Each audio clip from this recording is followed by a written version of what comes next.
Your Jacksonville Jaguars are on a roll. The Big Cats went on the road to Cleveland today, and they rallied late to beat the Cleveland Browns. Let's take a look at these highlights.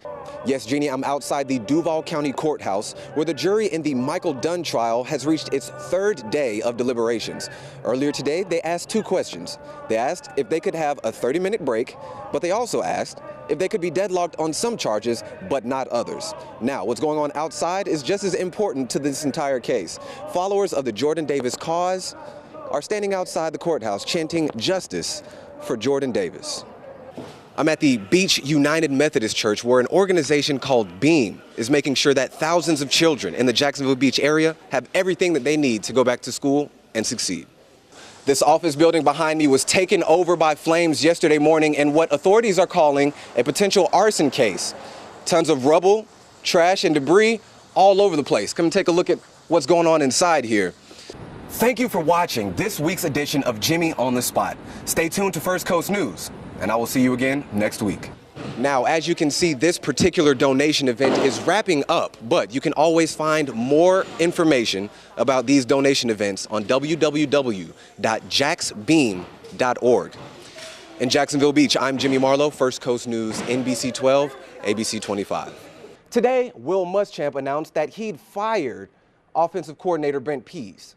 The Pease move had been expected for weeks as the losses mounted and it became clear Muschamp would have to make some changes on the offensive side of the ball. The Gators finished 2013 ranked 112th in total offense. Now, it's unclear what direction Muschamp will go with the third offensive coordinator in 4 years, but the better question is, what will the offense look like after that change? The Florida State Seminoles are sitting alone at the top of the Associated Press college football poll. Kevin Williams has now been missing for approximately 11 days. Family and friends were handing out these flyers today on Sunbeam Drive. On it, it says that if there is any additional information that you may have, please call the Jacksonville Sheriff's Office at 904-630-0500. On the south side, I'm Jimmy Marlow, First Coast News, NBC 12, ABC 25. On the north side, Jimmy Marlow, First Coast News, NBC 12, ABC 25. In Riverside, I'm Jimmy Marlow, First Coast News, NBC 12, ABC 25. Doing your laundry is a mundane yet necessary part of life that usually takes up just a few hours every week. Today, a group named Current, based out of Tampa, Florida, held an event called the Laundry Project at Sue's Laundromat in the historic Murray Hill area. It provided a chance to assist those in need by helping them to afford this simple yet overlooked common need. To me, that's a need that should be met. It's something that everyone needs. Everyone needs clean laundry.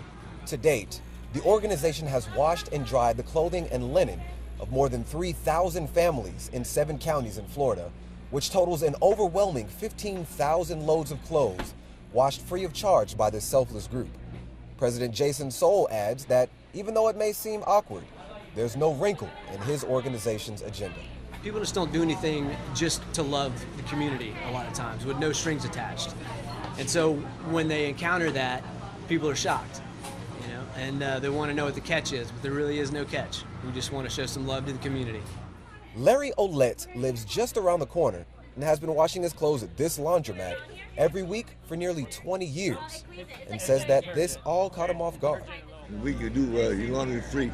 I was stunned, shocked, Larry told me that it was strange to have someone do something so nice for him out of the goodness of their hearts, and says that he really appreciates the unusual efforts of this group. I respect what you guys doing. That's nice. To help a lot of people out also. That's neat. Now, this particular event just wrapped up, and I'm told that they washed 264 loads of laundry today. Makes this one West Side story that makes it just a little bit okay to be closed-minded.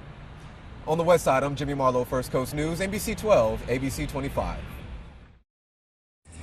The small, tight-knit fishing community of Mayport Village houses one of Jacksonville's most underrated modes of transportation. And as one biking group set out to change today, it is in danger of being closed. The St. Johns River Ferry Service is the third largest non-military business in Mayport and has been operating in North Jacksonville since 1874. It is now in danger of being closed due to budget cuts and funding issues. Shannon Blankenship is a member of the Rising Tides, a branch of the St. Johns Riverkeeper. Their group rode bikes from the Mellow Mushroom in Atlantic Beach to Mayport in hopes of bringing awareness to the ferry and its needs. The St. Johns River Ferry is one of the greatest hidden gems we have here in Jacksonville, and I think that having more people ride the ferry on bikes is going to be really key in sort of showcasing what we have to offer up here in Mayport Village. The alternate route uses the toll-free Dames Point Bridge, but is 28 miles long, and Blankenship has doubts about travelers taking the long way around. And having that extra 45 minutes of commute time really is going to change the way that people do business on the other side of the ferry. So yeah, it's definitely going to have an economic impact on the residents of Jacksonville. According to the St. Johns Riverkeeper website, closing the ferry could result in $700,000 in annual payroll losses for the community of Mayport, and could also affect numerous privately owned businesses in the area as well. Nancy Rowe is a volunteer ferry ambassador and is dedicated to keeping this local landmark open by spreading the word about its importance to Jacksonville and surrounding areas. And she is asking everyone to get involved. It would hurt the tourism here. It would hurt businesses. There are actually working people that ride the ferry twice a day, 5 days a week. Please write Governor Scott, please, and tell him it is so important. Jimmy Marlow, First Coast News, NBC 12, ABC 25. Bowling, face painting, arts and crafts, and lots of hot food.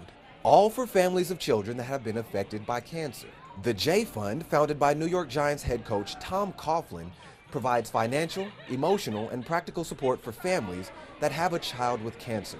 54 area families were contacted about today's Fall Festival at the Jacksonville Zoo, a happening that Executive Director Kelly Coughlin says is more than just an outing for these little warriors and their relatives. It uplifts their spirit, and so the kids have something fun to do and exciting, and they're happy for a day, and hopefully it takes their troubles away for a short amount of time. And it also gives them a network of people that can relate to kind of their experiences and what they're going through. Liam Gonzalez has just finished 3.5 years of chemotherapy and is now considered a cancer survivor. His mom, Terry, says that their family really leaned on the J Fund during their trying period. It was devastating. It was 3.5 years of treatment, and it was emotional, and it was hard and difficult, and they were always there to support us and love us. Sydney Griffin was diagnosed with neuroblastoma at just 8 months old. She went through chemotherapy for over 1.5 years and has now been cancer-free for over 5 years. Her parents, April and Jesse, say that because of the J Fund, they never had any worries. That when they diagnosed it, everyone just came out of nowhere. I mean, the doctors, the surgeons, the different organizations, they came and they helped. I mean, words can't describe, how appreciative I am of the J Fund. Once a family has been added to the J Fund registry, they're in it for life, no matter if the child has cancer or not. Now, for future young cancer patients, that means that they already have a network, a community, a family waiting to support them with open arms. At the Jacksonville Zoo and Gardens, I'm Jimmy Marlow, First Coast News, NBC 12, ABC 25.